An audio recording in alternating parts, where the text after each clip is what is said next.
ഒരു വലിയ ആപത്ത് മാറണമെന്ന് നിങ്ങൾ ആഗ്രഹിക്കുന്നുണ്ടെങ്കിൽ, ഒരു വലിയ ഇടങ്ങേറ് നീങ്ങണമെന്ന് നിങ്ങൾ കൊതിക്കുന്നുണ്ടെങ്കിൽ, ഒരു വലിയ വിഷമം മാറണമെന്ന് നിങ്ങൾ കൊതിക്കുന്നുണ്ടെങ്കിൽ, ഈ മനോഹരമായ സൂറത്ത് നിങ്ങളുടെ ജീവിതത്തിലൂടെ പാരായണം ചെയ്താൽ മതി.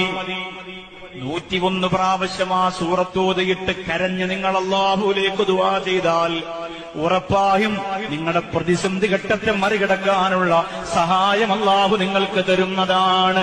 അല്ലാഹുവേ, സൂറത്തുൻ നസ്ർ, ഇദാ ജാ നസ്റുല്ലാഹി വൽ ഫത്ഹ് എന്ന് തുടങ്ങുന്ന സൂറത്ത് 101 പ്രാവശ്യം ഒരു കാര്യം നിയ്യത്ത് ചെയ്തിട്ട് നിങ്ങൾ ഓതിയാൽ അത് പൂർണ്ണമായും അല്ലാഹു നടത്തിത്തരുന്നതാണ്. അല്ലാഹുവിന്റെ അപാരമായ സഹായം ആ സൂറത്ത് ജീവിതത്തിൽ കൊണ്ടു നടക്കുന്നവർക്ക് അല്ലാഹു കൊടുക്കുന്നതാണ്.